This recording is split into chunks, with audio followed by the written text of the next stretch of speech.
Back again for the third time here on Seattle Seahawks Today on this very eventful Wednesday afternoon. Let's talk about a couple different things. We'll start with Rayshawn Jenkins and George Fant signing with the Seahawks, and then Bobby Wagner's found a new home, joining Dan Quinn in Washington.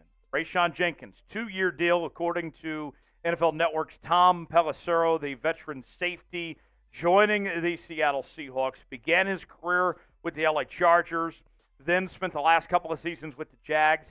Now he fills a big need for Seattle in the safety room, joining Julian Love. And I got to tell you, Rayshawn Jenkins, one of the better safeties on the market here. This was a huge position of need with moving on from Quandre Diggs and moving on from Jamal Adams. And I think that the Seahawks found a significant upgrade here. When you look at Rayshawn Jenkins, this guy's played at a high level the last couple of seasons.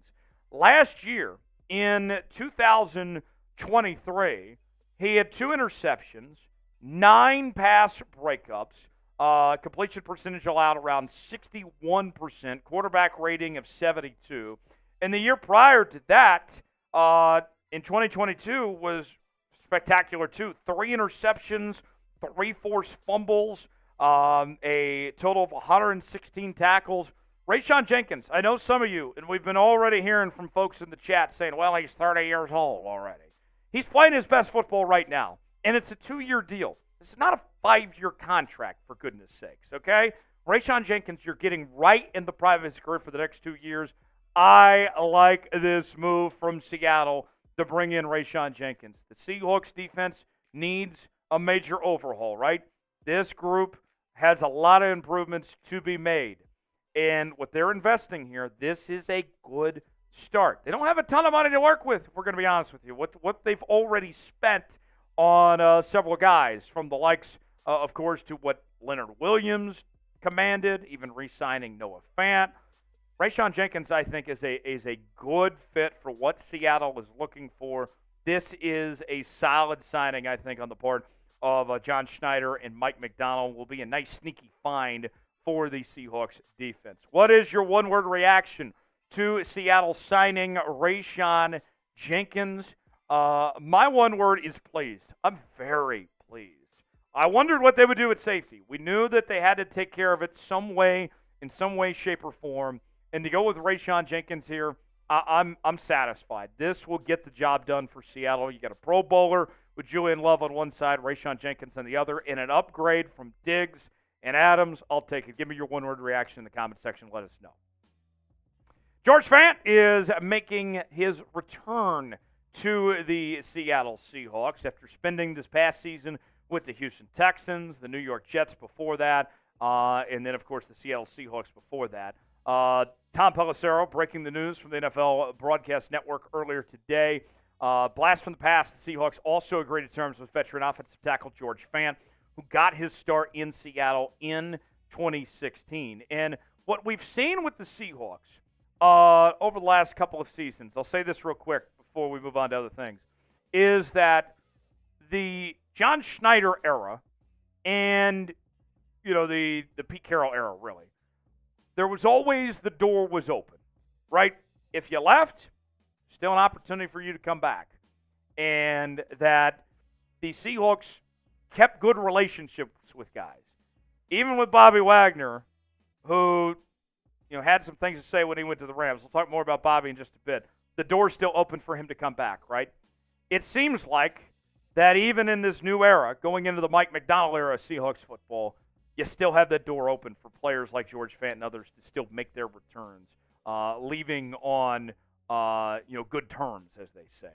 When the Seahawks make a move, we cover it all here on Seattle Seahawks Today, as we're live on the channel when these signings are going on.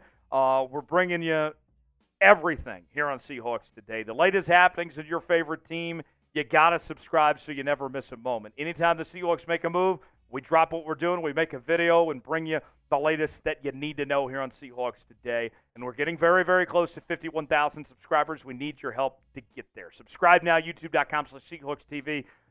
for the latest happenings all offseason long. Once free agency slows down, we're talking draft, we're talking trades, and more. We're not going anywhere. Lock us in here on Seahawks Today.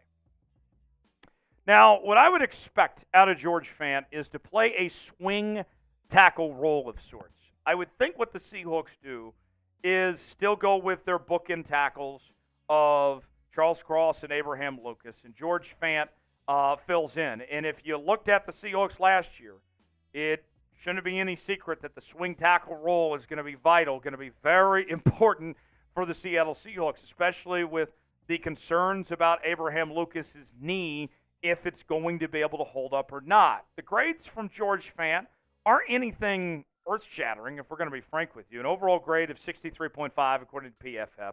Pass block grade is 69.4. Run block grade of 53.8. But that's good enough, as far as I'm concerned, for a backup tackle. He allowed 3 sacks in 900 snaps, 4 hits, 23 hurries, 3 penalties. I can live with having George Fant as a backup swing tackle. And then there is one other possibility, potentially, of what these Seahawks could do. Depending on how Abe Lucas looks, right, how the knee is holding up and all that, there could be a world where maybe you slide over Abraham Lucas to guard and George Fant starts at right tackle.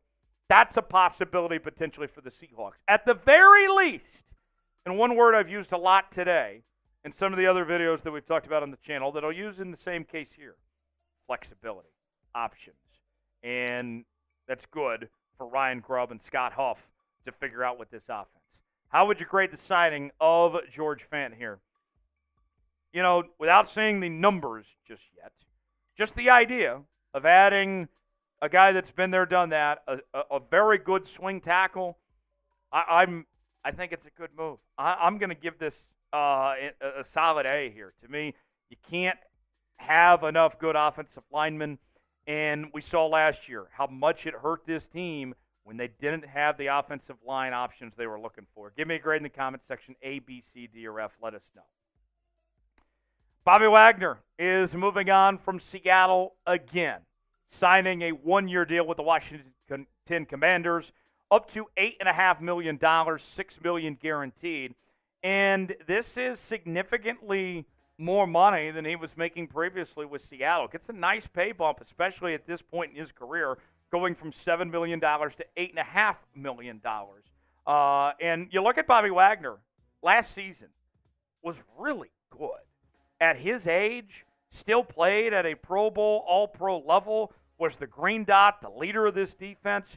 I mean, he's embodied everything that there is to mean to be a Seattle Seahawk, right? And even with how things went down of him going to the Rams, he comes back to Seattle, and it was like he never left, right? And he and Jordan Brooks had a good combination going on. When Mike Macdonald got hired, he said it didn't change his feelings, that he wanted to come back to Seattle. I don't think Seattle wanted him for $8.5 million. This sounds like one of those deals where Bobby wanted to come back, but the door wasn't open for him to come back this time around. And now you have some major question marks at the linebacker position. There's your depth chart right now of your Seahawks linebackers. You don't have any inside linebackers. None. Now, granted, today's NFL has changed, where inside linebacker isn't the priority that it once was in the National Football League. That has changed, sure. But who's filling those spots? I mean, the market's moving. If it's going to be a free agent, clock is ticking, John, to go get somebody. And I thought when Jordan Brooks left and Patrick Queen went off the board that the Seahawks should have called up Bobby and said, we're sorry, we made a mistake, we need you. I don't know what John and Mike are thinking, but I guess we all just got to trust the process here that they have something figured out. We'll always love Bobby. He's a Seahawk through and through. He's a future first ballot Hall of Famer. There's no hard feelings. Wish him nothing but the best. Happy that he gets to play for Dan Quinn again. And that's another thing. While I am glad that Mike Macdonald's the next head coach of the Seattle Seahawks, if Dan Quinn's the head coach of the Seattle Seahawks, Bobby's probably back right now. So something to think about as far as comparing and contrasting some differences there. So what the hell are the Seahawks going to do at the linebacker position? Tell us who you think the Seahawks should sign in NFL free agency. Give me a name. What is this team going to do? Just don't bring back Devin Bush, please. No Devin Bush. Let us know in the comments section. For more Seahawks coverage, subscribe now to Seattle Seahawks Today as we continue to keep you up to date with everything happening all off season long. Subscribe now, and we'll see you next time.